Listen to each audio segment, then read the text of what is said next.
Hey everybody, how you doing? Tom Barnas here on the Front Stoop. And about 10 years ago, I decided to take a trip to Paris in London. And it was a life-altering trip. I mean, London was fantastic.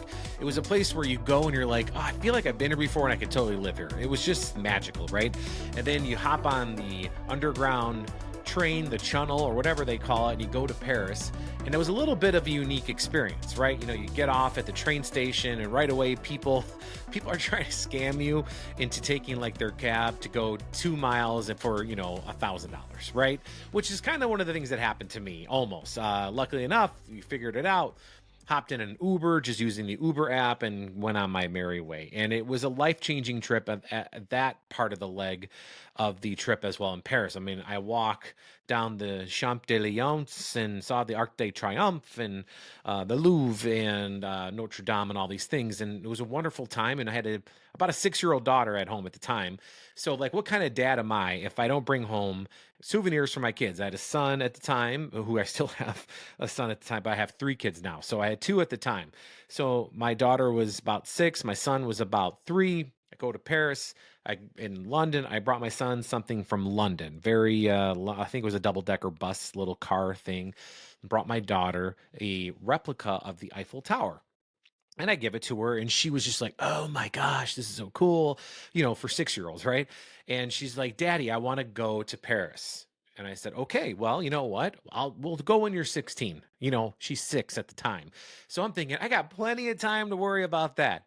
Well, my friends, that was this year, 2025. My baby girl has turned 16 in July. So she's like, and every year since she was 6, she's like, you're taking me to Paris. You're taking me to Paris, right?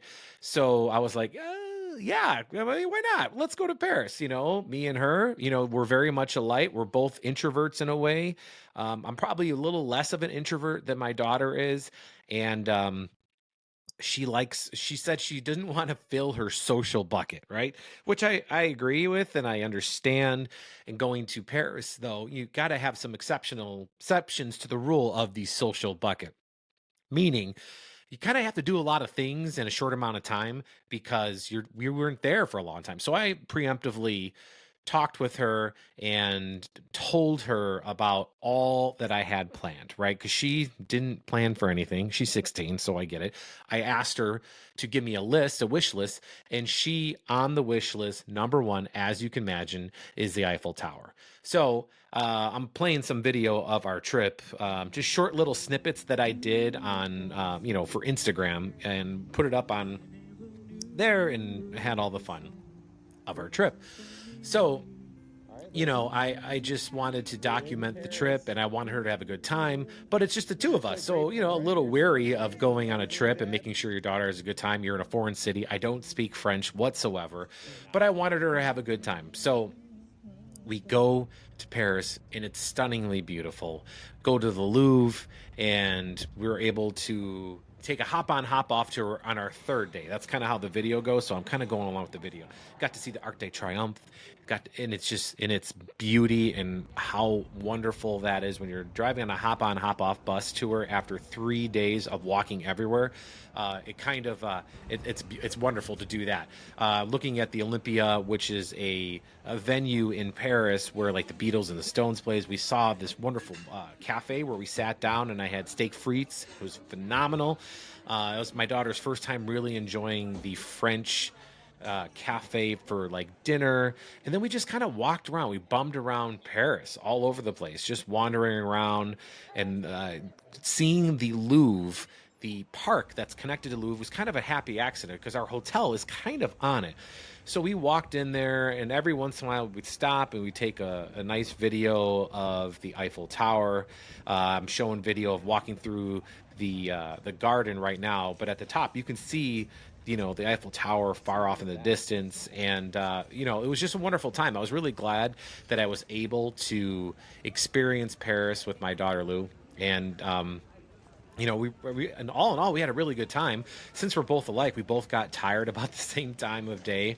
But we kind of just enjoyed it and embraced it. And I did plan out the trip to a degree. We had one day where it was an entire from like 9 to 4 walking tour a day. And that's where we really got to see some of the wonderful things of Paris.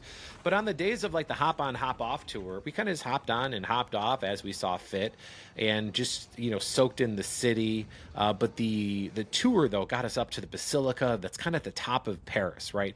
And then we also took like this tram that got us up to the top, and you get to see just how beautiful Paris is. I mean, it is stunningly beautiful.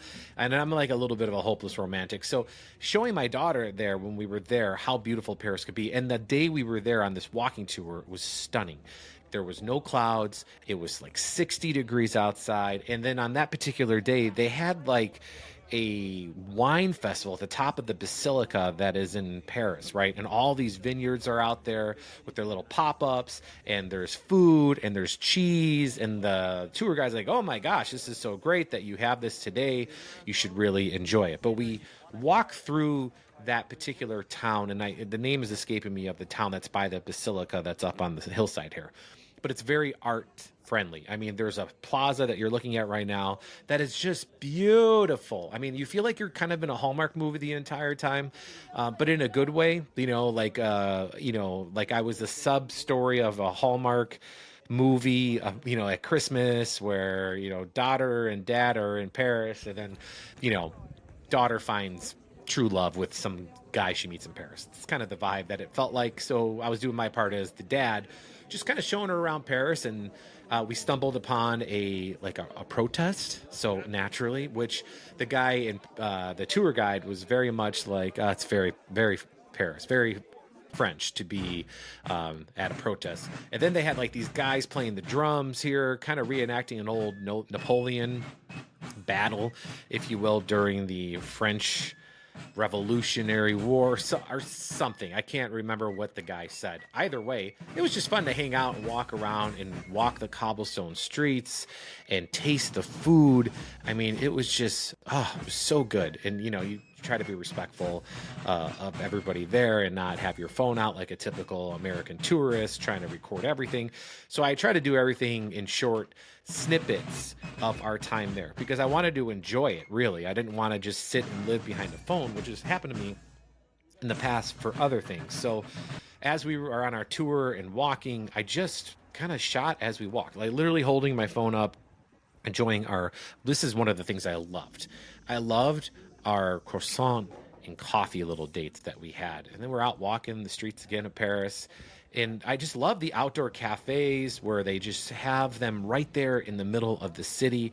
It's just so much fun. And, I was so happy that I was able to show her this and show her the way Parisians live, especially going to the Louvre with a tour guide. I would recommend, just because there's so much there. You can spend like a month there and not see everything. So to go with like a tour guide to highlight things besides the Mona Lisa is very helpful, because yes, the Mona Lisa is cool, but the only reason why the Mona Lisa is famous is because it was stolen, kind of like the jewels that happened right after we left. But you're looking right now at like the hall of all these statues, and I mean, obviously this one is one of the most important of all time. But there's so much more to the Louvre than the Mona Lisa that I would tell any tourist, especially from America, who thinks that the end-all be-all is the Mona Lisa. It's tiny, and there's so much more. Like, look at this room. I mean, come on. Incredibly beautiful. You feel like you're in a different time with all of this. And I just wanted to capture us hanging out there and really embracing the Louvre. I think we spent better part of 4 hours in the Louvre, walking around. We probably walked like 20,000 steps this particular day, because there's just all these, you just don't realize how big the Louvre is until you're there. There's the Mona Lisa. Because it's like 3 giant wings. There's an underground portion, but they go for like blocks and blocks, and they're huge. And you go underground, you go above ground, and then you get into the pyramid, which is just, you get why it's there. And it's explained to us the reason why it's there is because they wanted to let all this natural light in underground and not make it feel like an underground tomb, right? So, and of course, there's the Seine River, stunning. It's a similar, and I'm going to make this comparison only because I'm from Chicago, but I would say Chicago's riverfront is on par, if not better than the Seine River, just because, and it's not as old, right? I mean, I guess it is as old if you're thinking about geological times, but not as old as far as a city being recognized, but still beautiful. And of course, you got Notre Dame, which is right there, and you get to walk up there, experience that. You have somebody tell you about all of those saints that you're looking at right there, all the individual little pieces of history. I mean, it's just a really great time. It really is. And there's like stands, and my daughter, I just kept looking at her because I wanted to embrace her seeing it for the first time. And at first I was a little disappointed because she wasn't like, "Oh my God, Dad, this is amazing. Thanks for taking me." I mean, I think I even made fun of it at one point in the video of us seeing, like, I mean, we're looking at Notre Dame, which has been in movies, it's been in books and poems and everything else. And then of course they have like this is like something she lit up about, because they have a metro that's like our L, here in Chicago, where we ride it. It's above ground. I mean, they have the underground parts as well, but the above ground is the part where she's like, "Oh, this is like at home, Dad." And she was like, that's where she lit up, which I thought was interesting. So it made me think about her reaction and how I perceive her reaction. And then I got to the point after talking to a friend of mine, it's like, just let her be whatever it is. Like, her reaction is her reaction. And I shouldn't hold any stock in what to expect out of it. I should just appreciate that we got to spend time there, and she's probably processing it. I mean, she's 16 years old. She lives on the northwest side of the city in Morton Grove with her mom, and very not sheltered. That's not the right word. I mean, yes, sheltered to a degree, because we don't live in bad parts of Chicago, or Morton Grove is not a gross suburb. But, sheltered in the sense that, her mom and dad really take care of her, and her step-parents really take care of her and kind of shelter her from a lot of the crap in the world. So showing her something like Paris and the Eiffel Tower, like, I mean, she did light up the first time she saw it. The first day we were there was kind of overcast. So on the second day, we went back on that walking tour because it was the end of it, and we saw the Eiffel Tower lit up in the sunshine, and it was gorgeous. And it kind of negated some of the ill feelings you had about it being, the first day we went when it was cloudy, because on the first day it was cloudy. It was also the day we arrived after being on a plane for like 12 hours. So we were kind of zonked, but getting on a boat ride and enjoying the city from the Seine and seeing the Eiffel Tower, that was actually spectacular. We had a good time.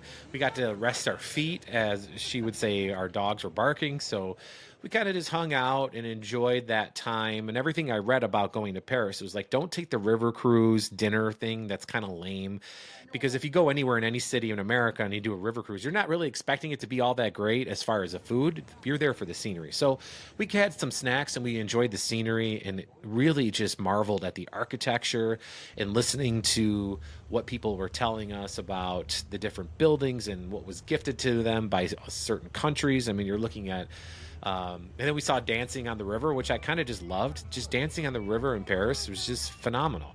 And then, of course, you see the Eiffel Tower all in its glory. And we were there for the tour at like golden hour, where the sun was setting. We didn't get to see it at night. And I know it's kind of a mortal sin, but I couldn't get her to go out at night until after she got back. She's like, "Oh, I wish we would have gone at night." So I was just like, "Oh my God, I tried to get her out at night." So if you ever had kids and you're wondering whether or not things are lost on them, I think they are up until a certain age. I mean, I think taking a kid to Disney World when they're 3, it's really more for the parents than it is for the kid going to Disney World. You know what I mean? Because it's like the kid's not going to remember. And I would argue up until like 10, 11, is probably where they're going to really remember. I think my parents took me to Disney when I was 8. And I have fleeting memories of that. And they were great, and they were core memories. And that's what everybody was saying, that you guys are going to have core memories. It's going to be amazing. And that's kind of what I was hoping for. That's why I wanted to stop at like fountains in the middle of the big plaza, or take pictures underneath the Eiffel Tower, because I wanted her to remember these things, and to smell the smells and taste the food and hear the sounds of Paris. And I felt like we did that. We walked. I mean, we walked for like 45 minutes one day when both our feet were killing us. But it's walking through Paris. So, I mean, it's not terrible, right? And there's some pictures of our walk. When you just walk on a street and there's so many trees everywhere in the city, you just feel like you're under an endless canopy of beautiful trees. And we were there before the leaves really started to fall. And this is the day we were there when it was kind of overcast, right? So, I mean, it's the Eiffel Tower. It was magical. I mean, you got a guy doing bubbles right at the park there. But, seeing it in the beautiful sunshine, yes, is probably a little bit better than seeing it in the not so sunshine, right? But, you walking around the park, you're hanging out. I get to see her enjoying it and observing it. And look at this. I mean, that's the part that's stunning. You got to go through security. And, it's a whole thing. It's like going through the airport because they got to check your stuff to make sure you're not there to do harm. But the views from the Eiffel Tower, I mean, second to none in Paris. I mean, they are beautiful. And you really get a sense of how compact Paris is. I mean, yes, there's little parks. It's kind of like New York in that way where they got big, giant park. And then they got small little parks kind of all over the place. Where I would say Chicago's kind of a mix, where you have, Grant Park and Lincoln Park, which are huge, but then you have tons of neighborhood parks. But in Paris, you just see so much history. Like, you have like their financial district out that way. And then, of course, you see this video here. And that was kind of the vibe that we had on that entire trip. And that's like kind of what I just wanted to document here, talking about it. And as I've had time to reflect on it more, I really did love our time there. And I hope my daughter loved the fact that she got to hang out in Paris with her dad. I'm sure when she's older, she's definitely want to hang out with other people in Paris besides her dad. But at 16, I felt like I was a good substitute to, appreciate the time that we had together. So I'll leave you with that. That's the Front Stoop for today. Hanging out in Paris with my kid. After 10 years of saying that I would do it, I did it, and we had a great time. And then it was a whirlwind when we came back. She went to homecoming that week, so it was a whole thing. So I hope it sticks with her, and maybe one day she'll see this video and look back and be like, "Oh my gosh, Dad really was." He thought about all the things, was worried about all the things, because all you try to do is just do right by your kid, right? You just want them to have a good time. You want them to experience life that you see fit to experience. And sometimes that's our ego get in the way. I want her to experience all the good in life and try to shelter her from all the bad. So we got to see all the good that Paris is, got to see a little bit of the effects of the government shutdown in the States, coming back into the States, and ICE and all that stuff. That part was pretty terrible. I'm not going to lie. I mean, we got detained by ICE when we got back to the States because they said that, I had a passport that was lost like 3 or 4 years ago, 5 years ago. And I had since got a new one and have traveled on said passport to places like Jerusalem, in Israel. So, I got detained and was asked all about that. So it was a good learning moment. And, after being on a plane for 12 hours and then getting detained and knowing what's going on in Chicago at that time with ICE and then the raids, I was a little angry. And she was, why are you so upset? And kind of explained to her why I was upset, because this is happening all over our city. We're getting stopped for no reason. Like, I've since got a new passport. It's active and valid, and somehow I'm still getting stopped. So that was a learning moment there, but we got past it and it was all good. You're tired, right? You just want to show your kid a good time. So anyhow, that is the Front Stoop Podcast. I'll try to do this every week. I thank you for watching. I also have stories from the 78 podcast and the web channel as well. Be sure you check that out, storiesfromthe78.com, or on YouTube, Stories from the 78. Otherwise, I'll see you next week on the Front Stoop. We'll see you.